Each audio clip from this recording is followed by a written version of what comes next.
Welcome back, guys. Now let's discuss about how exactly this insulin is released. Okay, please look at here, guys. Here I am showing you the beta cell of the pancreas. So this cell which I am showing you right now, see, this is the beta cell. Now this beta cell of pancreas, see, it have prepared the insulin molecule. Okay, the insulin molecule is already prepared. Now this insulin, this hormone is stored in these granules. Okay, these are the granules in which the insulin molecules are stored. So these insulin containing vesicles are present in the beta cells of pancreas. Now my question to you, when do you need this insulin in your blood? When this insulin should be released into the blood? Whenever blood glucose levels are elevated, then you need to release the insulin, so that insulin will decrease the blood glucose levels. Okay, so now let's start our story from here. Now you have taken food. Okay, you have taken a good meal. Okay, now this food is going to be digested. Okay, now after digestion, you will be having glucose molecule. So after digestion, you will be having elevated glucose in your blood. Okay, there is postprandial hyperglycemia is there. Okay, now glucose is there in the blood, but where do you need this glucose? This glucose is supposed to be present in the tissues. The glucose was supposed to, the glucose should go into the tissues, but not in the blood. Okay, we don't want the glucose in the blood. We want the glucose to go into the tissues, so that tissues will utilize the glucose for the production of ATP. Okay, now see here, guys. Now we have the glucose in our blood. So glucose is there, hyperglycemia is there.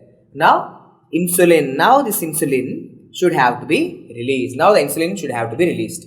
So how this insulin molecules are released? That's the question. First of all, how this beta cell, how this pancreatic beta cell, how it knows that there is hyperglycemia in the blood, more glucose in the blood? How it knows? How it knows is, see, the glucose will enter into the beta cell. See, the glucose, this elevated glucose is there, right? This glucose molecules. Now these glucose molecules, they will enter into the pancreatic beta cells. Okay, so whenever there is hyperglycemia in the blood, whenever the blood glucose level is more, now this glucose will enter into the beta cell with the help of a transporter called as GLUT2. Okay, glucose transporter type 2.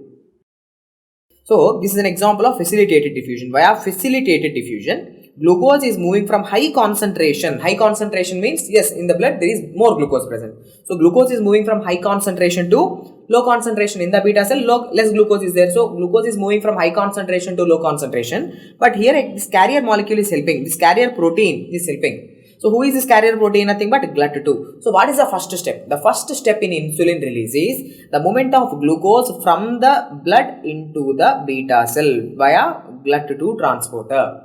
Okay, which is an example of facilitated diffusion. Okay, sir, well and good. But before this, let me tell you something about the beta cell. Beta cell is inactivated, I should say. Okay, beta cell is actually hyperpolarized. It is sleeping. Okay, it is sleeping. So why I am saying this is sleeping? Because see, all the time this beta cell of the pancreas, see, all the time it is throwing potassium ions. These are the potassium ions. So the potassium ions are going out of the cell. See, potassium ions are going out of the cell. Okay, all the time it is happening. So potassium is going out of the cell.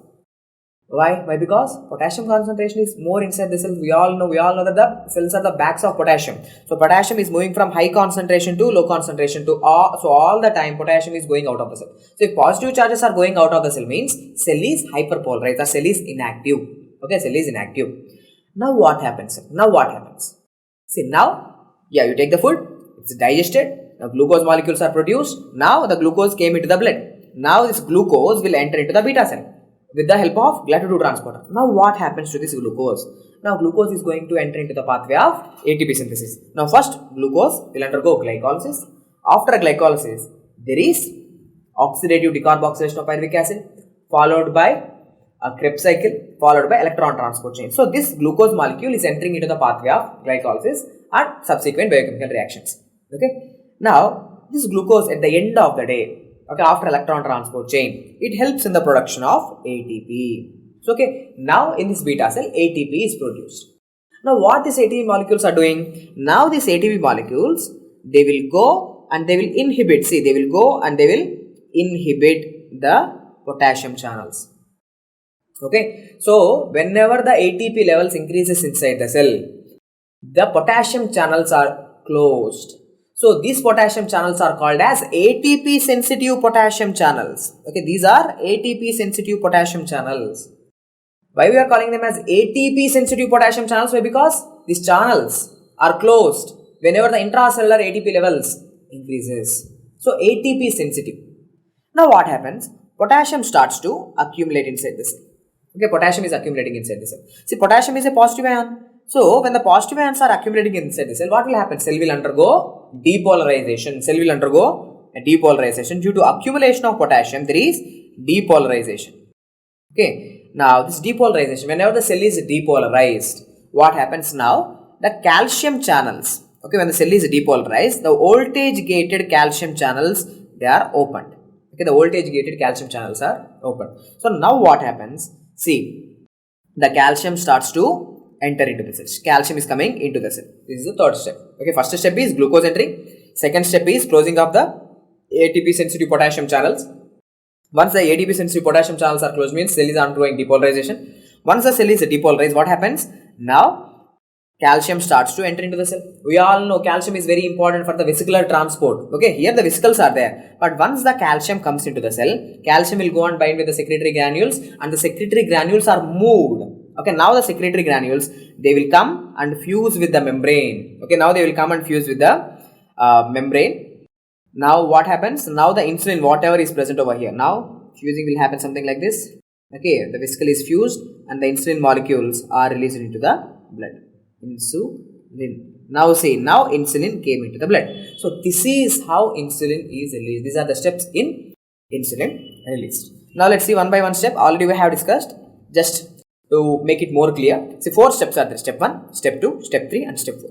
What is the first step? It's the glucose entry. Whenever you eat food, food is digested, glucose levels enters into the glucose levels increase in the blood, and that glucose is going to enter into the beta cell of pancreas via GLUT2 transporters. So glucose enters the pancreatic beta cells through GLUT2, which is an example of facilitated diffusion.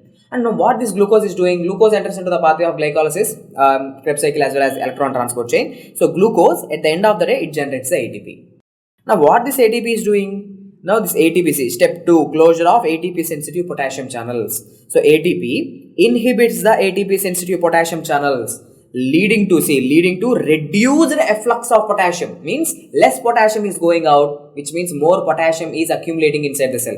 When more potassium accumulates inside the cell, what happens? Cell will undergo depolarization. Okay, cell will undergo depolarization. But one point which I want you to know at this level, okay, one point, later we will discuss more detail about it. See, there are drugs called as sulfonyl ureas. Okay, glyburide, glipizide, glyclazide, these are the drugs called as sulfonyl ureas. Now these sulfonyl ureas are the drugs which are used in the treatment of diabetes mellitus. What they will do? Now these drugs like sulfonyl ureas, they will come and block the ATP sensitive potassium channel. Now see what the sulfonyl ureas are doing. Sulfonyl ureas are blocking ATP sensitive potassium channels. Now what happens if the ATP sensitive potassium channels are blocked? Means if the ATP sensitive potassium channels are blocked, means potassium is starting to accumulate inside the cell. Now this potassium accumulation will cause depolarization. Depolarization will lead to influx of calcium. The influx of calcium will cause exocytosis of the vesicles containing insulin. So insulin is released. So more insulin is getting released. So can I call the sulfonyl urea drugs as insulin secretagogues? Yes. If you take sulfonyl urea, more and more insulin will be secreted.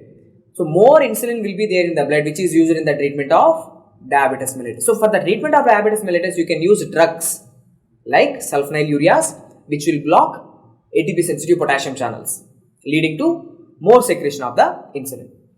Next, see, let's come back. Now what is happening? Yeah, potassium channels are blocked. Because of that, potassium starts to accumulate. See, what is the third step? Opening of the voltage gated calcium channels. Why voltage gated calcium channels are opening? Why? Because see, accumulation of potassium ions leads to depolarization. Okay, so depolarization opens the voltage gated calcium channels. Calcium ions enters into the beta cell. Calcium ions are entering into the beta cell. Okay, now what this calcium will do? See, the fourth step is exocytosis of the insulin. So entry of the calcium ions causes the exocytosis of the vesicles containing insulin. Okay, so these are the four important steps which are involved in the exocytosis or in the release of the insulin. Hope the video is helpful. Thank you.